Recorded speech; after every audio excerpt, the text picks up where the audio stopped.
Yang kedua, dalam pemahaman Mu'tazilah, dasar-dasar Mu'tazilah, paham Mu'tazilah, yaitu tauhid.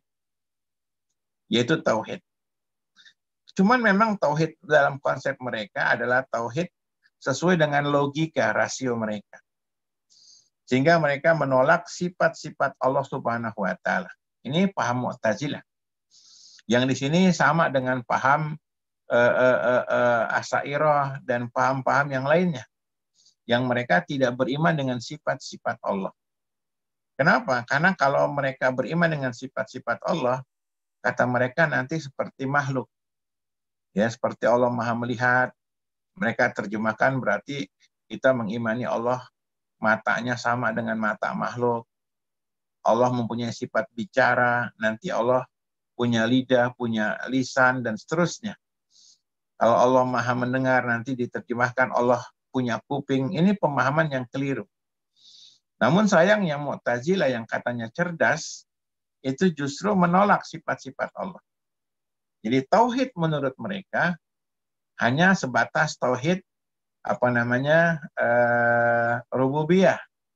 Ya, beriman Allah yang maha kuasa, beriman Allah yang maha adil, dan seterusnya.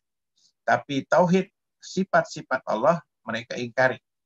Ini paham Mu'tazilah. Mu'tazilah memang kaum yang memang lebih dominan mendahulukan akal ketimbang dalil. Saya ulangi, di antara dasar Mu'tazilah adalah kaum yang mendahulukan akal ketimbang dalil. Makanya banyak dalil-dalil Quran maupun hadis itu ditolak kalau berhadapan dengan akal, kalau berhadapan dengan rasio mereka. Ini di antara dasar Mu'tazilah.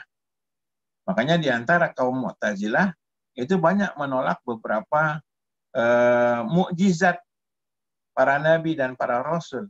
Kenapa? Kata mereka tidak sesuai dengan akal. Akhirnya mukjizat itu mereka takwil, mereka terjemahkan dengan cara yang lain.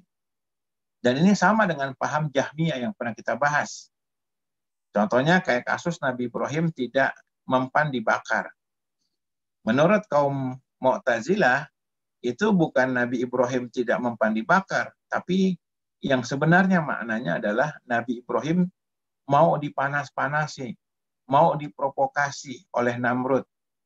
Namun Ibrahim tidak mempan diprovokasi. Jadi kata-kata dibakar diterjemahkan diprovokasi, dipanas-panasin. Gitu. Demikian juga tentang mukjizat Nabi Musa yang bisa membelah lautan menjadi 12. Ya, menjadi 12 karena Bani Israel 12, bukan terbelah dua.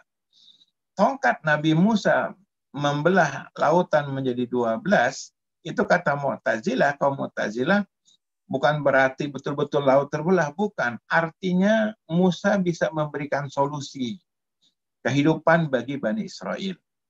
Musa memberikan jalan dalam kehidupan kepada Bani Israel. Musa berhasil membimbing Bani Israel yang 12 suku itu. Jadi bukan laut terbelah, betul-betul terbelah, itu dongeng. Ini pemahaman Mu'tazilah. Jadi seringkali mereka gunakan rasio mereka. Sehingga banyak di antara mereka itu berani menolak ayat Al-Quran dengan cara ditakwil, diterjemahkan dengan cara yang lain. Dengan cara yang sangat aneh sekali. Adapun hadis mereka berani nolak. Hadis mereka nolak ketika hadis itu bertentangan dengan logika mereka. Contoh hadis yang mereka tolak adalah hadis tentang turunnya Nabi Isa. Turunnya Nabi Isa di akhir zaman. Padahal hadisnya banyak sekali. Dan pernah kita bahas juga. Kata mereka nggak percaya dengan hadis turunnya Nabi Isa. Lantaran apa? Nggak sesuai dengan logika. Gitu. Ngapain Nabi Isa turun di akhir zaman? Gitu. Padahal hadis-hadis menjelaskan di antara manfaat turunnya Nabi Isa adalah Nabi Isa menyadarkan kaum Nasrani yang mereka menyembah Nabi Isa. Makanya disebutkan di hadis turunnya Nabi Isa menghancurkan salib. Karena telah terjadi penyimpangan baik secara iman maupun logika. Mereka menyembah salib. Salib adalah bentuk kejahatan daripada orang-orang kafir yang memusuhi Nabi Isa. Salib bentuk kejahatan orang-orang yang membunuh Nabi Isa. Kenapa justru disembah? Padahal itu simbol kejahatan. Jadi salib itu simbol kejahatan orang-orang yang memusuhi Nabi Isa. Kenapa disembah? Kenapa dipuja oleh orang Nasrani? Makanya nanti Nabi Isa turun di akhir zaman menghancurkan salib.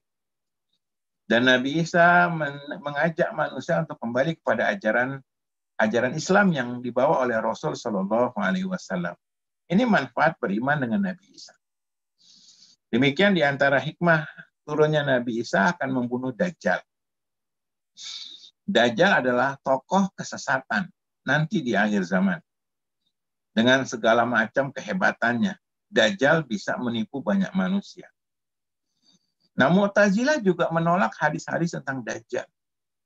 Semua hadis Dajjal itu ditolak. Menurut Mu'tazilah, Dajjal itu adalah Amerika. Menurut Mu'tazilah adalah Dajjal itu ajaran kesesatan. Ya, menurut mereka Dajjal itu ya apa namanya komunisme. Ya, komunisme kata mereka. Dajjal itu ajaran apa namanya pemikiran-pemikiran, bukan orang, bukan sosok manusia yang misterius. Ini pemahaman Mu'tazilah. Padahal dalil-dalil sudah jelas begitu banyak bahwa Dajjal itu manusia. Yang mata kanannya itu buta, yang mata kirinya keluar.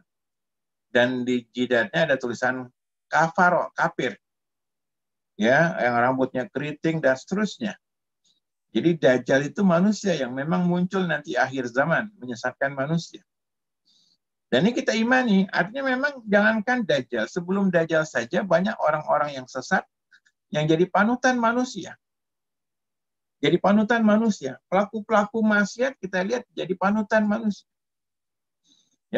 Nah, Dajjal diantaranya adalah Dajjal diantara yang jadi panutan manusia di akhir zaman. Karena dia punya kehebatan nanti. Ya, suruh hujan, hujan.